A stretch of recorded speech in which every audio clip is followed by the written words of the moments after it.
अस्सलाम वालेकुम to all economic lovers. आज हम एक टिडबिट जो है इकोनॉमिक टिडबिट के साथ आए हैं। ठीक है, एक बहुत जो आजकल एक बहुत फेमस कॉन्सेप्ट है कि वर्ल्ड वाइड जो है इन्फ्लेशन आ रहा है। ठीक है, आपने डिफरेंट लोगों को बातें करते हुए सुना होगा कि कीमतें जो है वो आसमानों को छू रही हैं और बहुत ज़्यादा बढ़ती जा रही हैं। ठीक है, पहले जो है बाय एनुअली या फिर जो है कुछ टाइम पीरियड के बाद चीज़ों की कीमतें बढ़ती थी, लेकिन अब तो जो है वो मंथली बेसिस के ऊपर या इवन वीकली बेसिस के ऊपर चीज़ों की कीमतें बढ़ रही हैं। तो आज हम इस कॉन्सेप्ट को थोड़ा सा डीपली देख लेते हैं कि जो ग्लोबल इन्फ्लेशन आ रहा है, ठीक है, इसकी क्या क्या वजह है और जो है कौन कौन सी रीजंस हैं इसके आने की। और इसको देख लेते हैं थोड़ा सा डीपली। स्टार्ट करते हैं आज का लेक्चर।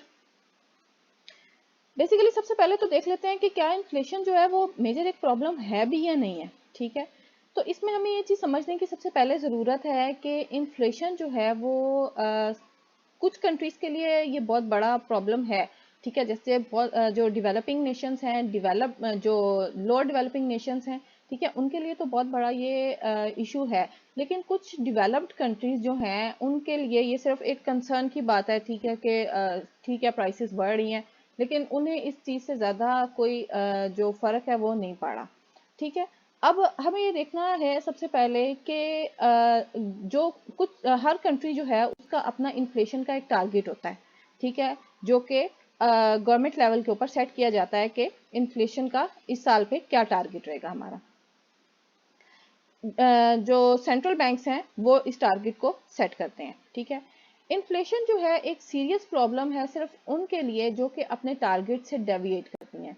फॉर एग्जांपल किसी एक कंट्री ने अपना टारगेट रखा हो कि इस साल 5% जो है वो इन्फ्लेशन आएगी, लेकिन इन्फ्लेशन जो है वो 10% आ गई। ठीक है, सो टारगेट से तो डेविएट हो गए वो। ठीक है, क्योंकि उन्होंने अपना टारगेट जो है वो 5% रखा था और 5% के हिसाब से अपना इंटरेस्ट रेट सेट किया था, मनी सप्लाई को सेट किया था। ठीक है, सो जब वो टारगेट से डेविएट हो गई इन्फ्लेशन, तो उनके लिए बहुत बड़ा जो क्राइसिस है इकोनॉमी में वो आ गया। लेकिन जो दूसरी साइड पे कंट्रीज हैं जो कि डेवलप्ड हैं, मोस्ट प्रोबेबली वो डेवलप्ड ही इकोनॉमीज होती हैं। ठीक है, उनके लिए ये इतना बड़ा जो कंसर्न है वो नहीं होता, उनके लिए लिटिल इंटरेस्ट की बात है, क्योंकि उन्होंने जो अपना टारगेट होता है वो इसी हिसाब से सेट किया हुआ होता है। फॉर एग्जांपल उन्होंने किसी कंट्री ने अपना टारगेट जो है वो 9% सेट किया हुआ और 10% इन्फ्लेशन आ जाए या फिर 9% इन्फ्लेशन आ जाए, तो वो उनको उनके टारगेट को मीट कर रही होती है, इसलिए उनको बहुत ज़्यादा इफेक्ट नहीं होता उससे। From where the inflation is coming. Basically अब देखते हैं कि इन्फ्लेशन आ कहाँ से रही है। ये तो हमें पता चल गया कि आ रही है। ठीक है, कुछ लोगों के लिए कंसर्न की बात है और कुछ लोगों के लिए परेशानी की बात नहीं है, लेकिन ये आ कहाँ से रही है, इसके मेजर कॉजेज क्या हैं, फैक्टर्स क्या हैं जो इन्फ्लेशन को कॉज कर रहे हैं। इसमें बेसिकली चार मेजर फैक्टर्स हैं। ठीक है, सबसे पहले हम देखते हैं सप्लाई शॉक। सप्लाई शॉक जो मेजरली इसमें देखें हम तो पेंडेमिक। ठीक है, जो कोविड की वजह से 2-2.5 साल जो है पेंडेमिक का अरसा रहा है, लॉकडाउन रहा है पूरे ग्लोबल उसके ऊपर लेवल के ऊपर। तो उसमें क्या हुआ है कि प्रोड्यूसर्स जो थे उन्हें एनफ मटेरियल या रॉ मटेरियल नहीं मिला कि वो चीज़ों को प्रोड्यूस कर सकें। ठीक है, और उन्हें फील हुआ कि उनकी जो प्रोड्यूस्ड गुड्स हैं उनकी डिमांड भी लो हो गई है, क्योंकि जब पेंडेमिक आया तो लोगों ने कंज्यूमर गुड्स को ज़्यादा अडॉप्ट करना शुरू किया, बल्कि जो दूसरी गुड्स थी, लग्जरी आइटम्स या कुछ और चीज़ें, उनको जो है प्रोड्यूस करना बंद कर दिया। ठीक है, दूसरी साइड पे अगर हम देखें तो शिपिंग रिलेटेड इश्यूज भी बहुत थे।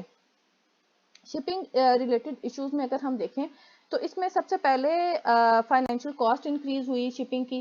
ठीक है, क्योंकि जो एनर्जी भी क्राइसिस आया तो उससे भी फाइनेंशियल कॉस्ट उनकी इंक्रीज हुई। और दूसरा ये कि पोर्ट्स काफ़ी ऐसे ममालिक हैं जहाँ पे इवन अभी तक जो है पोर्ट्स प्रॉपर वर्किंग में नहीं आए। ठीक है, जहाँ पे मैनुअल तौर पे काम हो रहा था वहाँ पे अभी तक ओपन नहीं हुआ। ठीक है, अभी भी कुछ परसेंटेज जो है वो वर्किंग पे उन्होंने स्टार्ट किया, लेकिन प्रॉपरली ओपन नहीं किया, जिसकी वजह से उनकी कॉस्ट बहुत ज़्यादा बढ़ गई है। इस कॉस्ट के बढ़ने की वजह से इकोनॉमीज में सप्लाई शॉक हो गया है। जब भी किसी एक इकोनॉमी में भी सप्लाई शॉक होता है तो उसका जो स्पिल ओवर इफेक्ट होता है वो दूसरी इकोनॉमीज में भी आता है। नेक्स्ट शॉक जो है वो डिमांड साइड का शॉक भी है, ठीक है। डिमांड साइड में अगर हम देखें तो सबसे पहले तो फिस्कल स्टिमुलस आया, ठीक है। लोगों ने बहुत ज़्यादा अमाउंट के अंदर पैसे जो है वो सेव करने स्टार्ट कर दिए, क्योंकि जब पेंडेमिक रहा है तो उसमें लोग ट्रैवल नहीं किया लोगों ने, ठीक है। जो वेकेशंस के लिए कहीं जाते थे वो नहीं हुआ, उसके अलावा शॉपिंग नहीं हुई, ठीक है। लग्जरी आइटम्स की शॉपिंग वगैरह उसको कट डाउन हुआ। फिर और भी डिफरेंट तरह की चीज़ें थी जिसकी जहाँ पे लोगों ने जो है वो पैसा बहुत ज़्यादा सेव किया, ठीक है। तो इसकी वजह से क्या हुआ कि ये पैसा सेव करने की वजह से अब जब ओपन हुई इकोनॉमीज, ठीक है, तो उससे डिमांड पुल इन्फ्लेशन आ गया इकोनॉमी के अंदर, ठीक है। जिसमें डिमांड चीज़ों की ज़्यादा हो गई और उससे भी इन्फ्लेशन जो आता है उसको हम डिमांड पुल इन्फ्लेशन कहते हैं। तीसरा इसका इम्पैक्ट अगर देखें तो करंट अकाउंट डेफिसिट आया। अब जो ऐसी डेवलपिंग कंट्रीज थी जहाँ पे जो खुद से अद्वियात वगैरह नहीं बना पा रही थी, ठीक है, जिनके अंदर ऐसी मेडिकल इंडस्ट्रीज वगैरह नहीं थी, ठीक है, केमिकल और मेडिकल इंडस्ट्रीज वगैरह वहाँ पे डेवलप नहीं थी, तो उन्होंने लार्ज अमाउंट ऑफ जो बल्क में मेडिसिन हैं और अदर मेडिकल इंस्ट्रूमेंट जो हैं वो इंपोर्ट करवाने स्टार्ट कर दिए। और इसके साथ साथ जो एक्सपोर्ट वो कर रहे थे, ठीक है, वो उसको उन्होंने कट डाउन कर दिया, डेप्रिशिएट कर दिया, खत्म कर दिया, ठीक है। और क्या हुआ कि साइमल्टेनियसली जब दो इम्पैक्ट्स आए, इंपोर्ट ज़्यादा करना शुरू कर दिया, इसके साथ साथ लोगों ने अक्सर कंज्यूमर गुड्स को भी इंपोर्ट करना शुरू कर दिया, क्योंकि सिचुएशन इस तरह की थी कि हर बंदा जो है वो उसको ये लग रहा था कि पता नहीं कब कितना अच्छा ये जो है लॉकडाउन रहेगा। तो लोगों ने अपने पास चीज़ें जो हैं वो स्टोर करना स्टार्ट कर दी, ठीक है। तो एक्सपोर्ट जो है वो डिक्रीज हुई क्योंकि डिमांड डिक्रीज हुई, और साथ साथ क्या हुआ कि इंपोर्ट ऑफ कंज्यूमर गुड्स जो है वो इंक्रीज हो गई। तो दोनों चीज़ें जब साइमल्टेनियसली हुई तो एक्सचेंज रेट जो है वो डेप्रिशिएट हो गया उससे। तो इस वजह से भी जो है इन्फ्लेशन पे इसका भी एक डायरेक्ट इम्पैक्ट आया। फोर्थ इम्पैक्ट जो है वो है एनर्जी क्राइसिस का, ठीक है। अब कुछ लोग जो है वो इसमें ये बात कह रहे हैं कि जो एनर्जी क्राइसिस आया है वो उसमें सबसे मेजर जो हाथ है वो रशिया और यूक्रेन की जो वार स्टार्ट हुई है उसका है। लेकिन उसका एक बहुत मिनिमल इम्पैक्ट है, बल्कि जब जब भी कोई पेंडेमिक या कोई इस तरह का बड़ा इवेंट आता है तो एनर्जी क्राइसिस इकोनॉमी में आता ही आता है। और उसका जो एनर्जी क्राइसिस जब भी किसी इकोनॉमी में आता है तो उसका लॉन्ग टर्म इम्पैक्ट जो है वो होता है, ठीक है। जब भी एनर्जी शॉक्स आते हैं इकोनॉमी के अंदर तो वो लॉन्ग टर्म इम्पैक्ट छोड़ के जाते हैं, वो इम्पैक्ट फौरन से रिकवर नहीं होता। अब देख लेते हैं कि कंट्रीज का क्या प्रोस्पेक्टिव है टुवर्ड इन्फ्लेशन, ठीक है।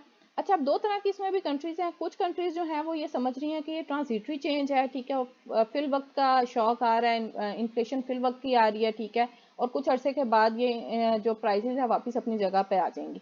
और कुछ लोग जो हैं वो ये समझ रहे हैं कि परमानेंट चेंज है, ये लॉन्ग टर्म इम्पैक्ट है और प्राइसेस जो है वो रेज होती जाएंगी चीज़ों की। अच्छा, अब जो कुछ जो कंट्रीज हैं, ठीक है, अब ये देखते हैं कि जो कंट्री समझती हैं कि ट्रांजिटरी चेंज है, ठीक है, वो वेट एंड सी की पॉलिसी जो है अडॉप्ट करती हैं, ठीक है। वो देखती हैं कि अच्छा ठीक है, हम थोड़ा सा ऑब्जर्व करते हैं, थोड़ा सा टाइम देते हैं चीज़ों को, हो सकता है चीज़ें मार्केट्स जो हैं वो खुद ही सेटल डाउन हो जाए। लेकिन जो परमानेंट चेंज समझती हैं इकॉनमीज, जो स्ट्रगलिंग इकॉनमीज हैं, जो डेवलपिंग वर्ल्ड है, ठीक है, वो एग्रेसिवली जो है रिस्पॉन्ड करता है, वो एग्रेसिवली इंटरवीन करता है चीज़ों को और अडॉप्ट करता है इन पॉलिसीज़ को। सेंट्रल बैंक्स जो होते हैं बेसिकली उनके हाथ में होता है इन्फ्लेशन का रेट सेट करना। तो हम देख लेते हैं कि सेंट्रल बैंक्स जो हैं डिफरेंट कंट्रीज के, वो किस तरह से रिस्पॉन्ड करते हैं और उनका क्या रोल होता है टुवर्ड द इन्फ्लेशन, ठीक है। अब इसमें भी दो तरह की जो इकोनॉमीज हैं। अगर ऐसी इकोनॉमी है जहाँ पे जिनके सेंट्रल बैंक्स की कंडीशन जो है वो इस्टेब्लिश्ड क्रेडिबिलिटी है उनकी, ठीक है, तो वो क्या करेंगे, वेट एंड सी की पॉलिसी को अडॉप्ट करते हैं, ठीक है। लेकिन जहाँ पे ऐसे सेंट्रल बैंक्स हैं जो कि स्ट्रगलिंग कर रहे हैं टू इस्टेब्लिश देयर क्रेडिबिलिटी, तो वो क्या है, एग्रेसिव पॉलिसीज को अडॉप्ट करने की कोशिश करते हैं। तो और वो ये समझते हैं कि वहाँ पे मार्केट जो है वो फौरन से रिस्पॉन्ड नहीं करेंगी, तो वो एग्रेसिव पॉलिसीज की तरफ जाते हैं।